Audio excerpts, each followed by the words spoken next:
మహాగణాధిపతయే నమః. ఓం గురుభ్యో నమః. ఓం శ్రీమాత్రే నమః. పరమేశ్వర స్వరూపమైనటువంటి జ్యోతిష, వాస్తు మరియు ఇతర అనేకమైనటువంటి శాస్త్రములను మనకు అందించినటువంటి మహర్షులకి నమస్కారం. అరుణాం కరుణాతరంగితాక్షీం ధృతపాశాంకుశపుష్పబాణచాపాం అనిమాదిభిరావృతాం మయూకైః అహమిత్యేవ విభావయే భవానీం. శ్రీమాత్రే నమః. మనం ఈరోజు ప్రతి ఒక్కరికి కూడా వాళ్ళ లైఫ్లో నేను ఒక గొప్ప స్టేజ్కి వెళ్తానా లేదా, కొన్ని కోట్లు సంపాదిస్తానా లేదా, ఒక మంచి పేరు ప్రఖ్యాతలు తెచ్చుకుంటానా లేదా అనేటువంటి ఒక ఆశ ప్రతి ఒక్కరికి ఉంటుంది, ఉండాలి కూడా. అయితే అది ఏ గ్రహాల వల్ల ఏర్పడుతుంది?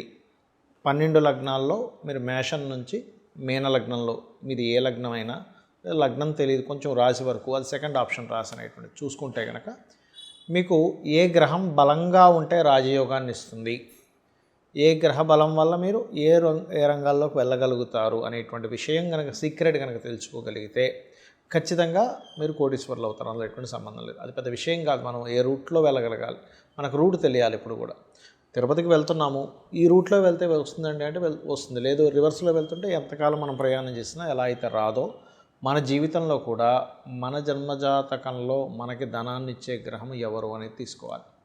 ఆ రకంగా ఒకవేళ ఆ గ్రహం కనుక అంత బలంగా లేదు, మనకు యోగకారకమైన గ్రహం బలంగా లేదు, అలాంటప్పుడు ఎటువంటి పరిహారాలు చేసుకోవాలి, చిన్న చిన్నవి మంత్రంతోనో దానంతోనో గోసేవతోనో ఎలా చేసుకోవాలనేటువంటిది వీడియో ఎండింగ్ వరకు చెప్తాను. కాబట్టి వీడియో ఎండింగ్ వరకు చూడండి. అయితే ఈ విషయాలు చెప్తుంది నేనైనప్పటికీ కూడా చెప్పిస్తుంది సాక్షాత్ లలిత అమ్మవారిగా భావిస్తూ ఒక్కొక్క లగ్నం గురించి తెలుసుకుందాం. కుంభలగ్నము, కుంభరాశి. మీకు పూర్వజన్మ కర్మని రూల్ చేసేటువంటి గ్రహాలు 2 ఉంటాయి. అందులో ఒకటి చంద్రుడు, రెండవది గురువు. ఈ చంద్రుడు పాడైతే తల్లి మనసు కొంచెం ఎమోషన్గా ఫీల్ అవ్వడం వల్ల ఇబ్బంది పడతారు లైఫ్లో. అంటే ఇదే మీ యొక్క లైఫ్కి అడ్డు అవుతుంది, గుర్తుపెట్టుకోండి.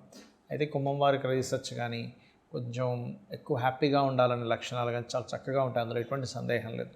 చక్కగా హ్యాపీగా ఉండాలి, అందరినీ హ్యాపీగా ఉంచాలి, ఇది ఎక్కువగా ఉంటుంది. ఎక్కడో వీళ్ళకి కుజుడు పాడైతే చెప్పలేం, కుజుడు శని పాడైతే చెప్పలేం, కానీ బట్ 99% ఆఫ్ కేసెస్ ఎంజాయ్ చేయాలనే లక్షణాలు ఎక్కువగా ఉంటాయి. అయితే ఇక్కడ బిజినెస్ థాట్స్ కూడా ఉంటాయి, న్యాచురల్ 11th లగ్నం అయినందుకు. అయితే ఇక్కడ పంచమ స్థానాధిపతి కూడా మీకు బుధుడైనందుకు బిజినెస్ థాట్స్, మంచి బిజినెస్ థాట్స్ ఇస్తాడు ఇక్కడ. కానీ అదే బుధుడు కనుక పాడైతే బిజినెస్ జోలికి వెళ్ళొద్దు అని చెప్తా. ఎందుకంటే లగ్న పంచమ భాగ్యాధిపతులు శని, బుధ, శుక్రుడు. ఇందులో శని బాగున్నాడు ఉదాహరణకి మీ జాతకంలో, అప్పుడు ఏంటంటే విదేశాలకు వెళ్ళడం ద్వారా అద్భుతంగా సక్సెస్ అవుతారు, ఒక మంచి గొప్ప స్టేజ్కి వెళ్ళడం జరుగుతుంది. అలాగే చతుర్థాధిపతి శుక్రుడు అవుతాడు కాబట్టి, పంచమాధిపతి బుధుడు అవుతాడు కాబట్టి, శుక్ర రాశుల్లో మంచి ప్లానెట్స్ ఉన్నాయంటే మీరు ఇన్వెస్ట్మెంట్స్ అనేవి ప్రాపర్టీస్ మీద పెట్టడం వల్లే మీకు భాగ్యం కలిసి వస్తుంది, గుర్తుపెట్టుకోండి. బట్ వీనస్ బాగుండాలి. వీనస్ బాగుంది, ఖచ్చితంగా కలిసి వస్తుంది. అయితే ఇక్కడ వీనస్ బాగుంటూ ఒక్కొక్కసారి ఆ చతుర్థం యొక్క పోర్ట్ఫోలియో సరిగ్గా ఉండదు, దాన్ని ప్రధానంగా మీరు గుర్తుపెట్టుకోవాలి.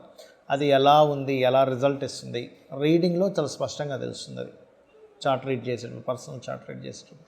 కాకపోతే మీరు పర్టికులర్గా శని, బుధ, శుక్ర గ్రహాలు బాగుండేలా చూసుకోవాలి. ఎందుకంటే మీ ఆలోచనని, ఎందుకంటే మన ఆలోచనలే మన జీవితం కాబట్టి మీ ఆలోచనల్ని, మీ సంతాన అభివృద్ధిని, మీ కెరియర్ని, మీ కెరియర్లో తీసుకునే నిర్ణయాలు రూల్ చేసే గ్రహాలు ఇవి, మీకు విదేశాలకు వెళ్ళేటువంటివి.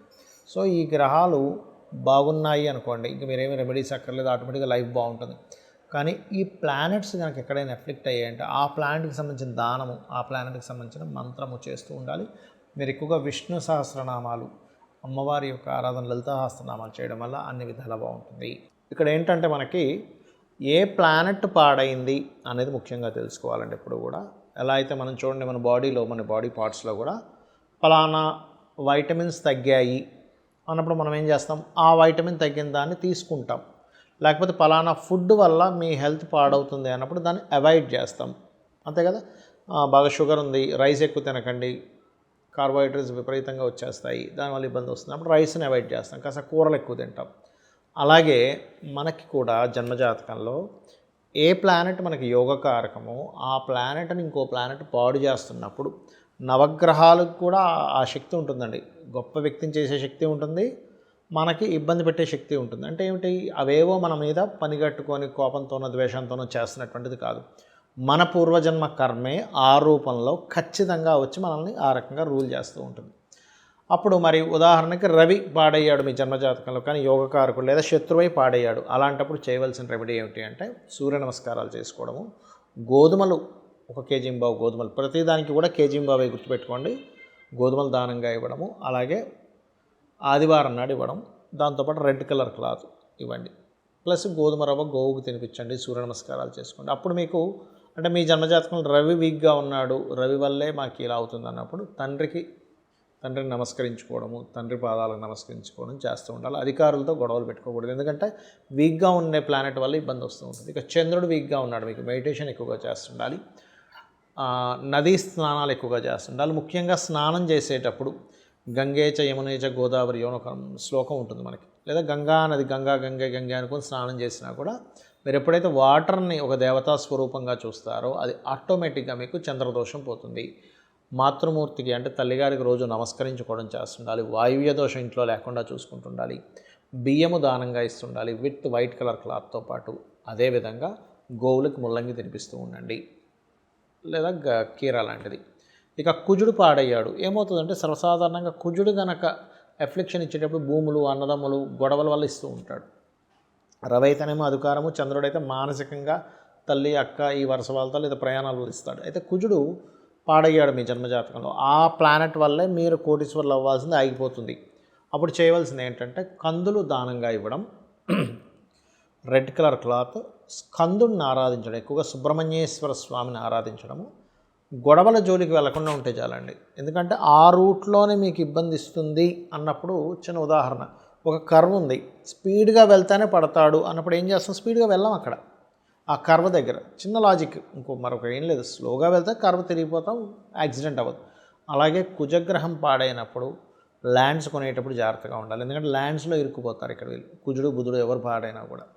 అలాగే అదేవిధంగా మీకు గొడవలు, ముఖ్యంగా డిపార్ట్మెంట్ వాళ్ళతో, పోలీసులతోని, యంగ్స్టర్స్తో అనవసరం గొడవలు పెట్టుకోకూడదు. గోవుకి క్యారెట్స్ తినిపించడము, సుబ్రహ్మణ్యేశ్వర స్వామి ఆరాధన, లేదా నిద్ర లేస్తూనే ఓం స్కందాయ నమః అని నామస్మరణ చేయడం. ఎప్పుడైనా గుర్తుపెట్టుకోండి, ఏదైనా ఒక ప్లానెట్ బాగాలేనప్పుడు ఆ రోజుల్లో మీరు ఏది మంగళవారం కుజుడు అంటే ఏది ఇంపార్టెంట్ ఏవి స్టార్ట్ చేయకూడదు. ఇక బుధగ్రహం పాడైంది, మీకు స్పాయిల్ అయింది, అప్పుడు చేయవలసింది ఏంటంటే విష్ణు సహస్రనామాలు వింటూ ఉండాలి, శ్రవణం పఠనం ఏదైనా చేయొచ్చు, గోవులకి గోంగూర తినిపించడము, బంధువర్గం వారితో ఒక్కోసారి మనకు తెలియకుండానే కొన్నిసార్లు చాలామంది తెలియక అది ఒక అలవాటు అయిపోతుంది, అక్కడ మాటలు ఇక్కడ మాటలు అక్కడ వినడం, అవునా అనుకొని మనం రియాక్ట్ అవ్వడం, ఇవి చేయకూడదు. బికాజ్ ఆఫ్ కమ్యూనికేషన్స్ కారకుడు, ఆ కమ్యూనికేషన్స్ వల్లే ఇబ్బందులు వస్తాయి. సో ఇది, అండ్ వ్యాపార సంబంధించిన విషయాలు తొందరపడి చేయడం, ఇవి జాగ్రత్తలు తీసుకోవాలి, పెసలు దానంగా ఇస్తూ ఉండాలి. ఇక గురుగ్రహం పాడైంది మీ జన్మజాతకంలో, అప్పుడు ఏమిటి అని చెప్పి చూసుకున్నట్లయితే గురువు ప్రధానంగా ఇక్కడ గురుగ్రహం పాడైనప్పుడు మిస్గైడింగ్స్ ఎక్కువగా జరుగుతూ ఉంటాయి. అలాంటప్పుడు సరైన గైడింగ్ మనం తీసుకుంటున్నామా లేదా అనేటువంటిది ఒక జాగ్రత్త తీసుకుంటూ, మీకు దగ్గరలో ఆలయాలు ఉన్నట్లయితే అక్కడ మీరు పసుపు, గంధము ఆ ఆలయాల్లో దేవతా సంబంధించిన కైంకర్యాలకు వాడుకోవడానికని మీరు భక్తి శ్రద్ధలతో ఇవ్వడము, గురువులకు నమస్కరించుకోవడము. ఎందుకంటే గురువు పాడైతే కనుక ఏమవుతుందంటే గురువుల ద్వారానే, అంటే గైడింగ్ చేసేవాళ్ళే సరిగ్గా చేయరు, ఇది ప్రధానంగా తీసుకోవాలి. అదేవిధంగా మరొక విషయం ఏంటంటే ఈ గురువారాలు ఇంపార్టెంట్ డెసిషన్స్ తీసుకోకూడదు, గోవులకి అరటికాయలు తినిపించడం గురువారం చేస్తూ ఉండాలి, ఇది ప్రధానంగా తీసుకోవాలి. అదేవిధంగా కొన్నిసార్లు ఏంటంటే మీకు ఇష్టం వచ్చిన, అంటే చాలామంది తెలియక ఏంటంటే ఒకదానికొక ఇవి చేస్తూ ఉంటారు, కొన్ని దేవతా సంబంధించిన విషయాల్లో కానీ తెలియక, కొంతమంది చూడండి కొన్ని నియమ నిబంధనలు తెలియక ఏదో దేవతా సంబంధించిన ప్రారంభిస్తూ ఉంటారు, దానికి కొన్ని నియమాలు ఉంటాయి. అవి ముఖ్యంగా శుక్రగ్రహం పాడైతే సర్వసాధారణంగా స్త్రీ శాపం శుక్రగ్రహం వల్ల వస్తూ ఉంటుంది. అంటే ఏమిటి, మీరు పూర్వజన్మల్లో స్త్రీకి ఎవరికైనా ఇబ్బంది పెట్టడం వల్ల ఈ రూపంలో, స్త్రీ రూపంలో వస్తుంది ఇక్కడ. అలాంటప్పుడు వీలైనంత మట్టుకు వారితో మర్యాదగా వ్యవహరించడమే ఉత్తమమైనటువంటి రెమెడీ, అంతకుమించి మరొకటి ఏమీ లేదు. అంటే ఇవన్నీ నేను మీకు ఎందుకు చెప్తున్నా అంటే మనిషి ఎందులో ఇరుక్కుంటాడు, ఏ ప్లానెట్ వాళ్ళు, ఇది తెలుసుకుంటే చాలు మనం గొప్పవాళ్ళం అవడానికి. అలాగే మరొక విషయం ఏంటంటే ఈ శుక్రగ్రహం మీకు మంచి ఫలితాలు ఇవ్వాలంటే శ్రీమాత్రే నమః అనే మంత్రానికి మించింది మరొకటి లేదు. అలాగే శుక్రవారాలు శుక్రుడు పాడయ్యాడు, షష్టాష్టకాల్లో ఉన్నాడు, లేకపోతే పాపగ్రహాలతో కలిసి ఉన్నాడు, ఎటువంటి ఇంపార్టెంట్ డెసిషన్స్ కానీ ఏవి కూడా శుక్రవారం తీసుకోకండి. శ్రీమాత్రే నమః మంత్రము, విష్ణు లలితా సహస్రనామాలు చదవడము, గోవులకి 3 చపాతీలు తేనె పూసిన నూనె వేయకుండా కాల్చిన చపాతీలు 3 చపాతీలు తినిపిస్తూ ఓం సంపత్కరీ సమారూఢ సింధుర వ్రజ సేవితాయ నమః చేస్తూ ఉండండి. ఇక శని అంటే సహజంగా రోగానికి కారకుడు, లేట్ అవ్వడము, అన్నీ కొంచెం అవమానాలు పడడం జరుగుతూ ఉంటాయి. బాగుంటే ఆయనే గొప్ప వరాన్ని ఇచ్చినట్టుగా అన్ని అద్భుతంగా కొన్ని తరాలు సరిపోయేంత దానాన్ని కూడా ఆయన ఇస్తాడు, ఆస్తుల్ని. కానీ నూనె దానంగా ఇవ్వండి. శని మీకు వీక్గా ఉన్నాడంటే నూనె దానంగా ఇవ్వడం, గోవులకు బెల్లం తినిపించడం, నువ్వులు దానంగా ఇవ్వడం, శుక్రుడికి అయితే బొబ్బర్లు దానంగా ఇవ్వడం, ఇవి చేయండి. అలాగే విత్ బ్లూ కలర్ క్లాత్తో.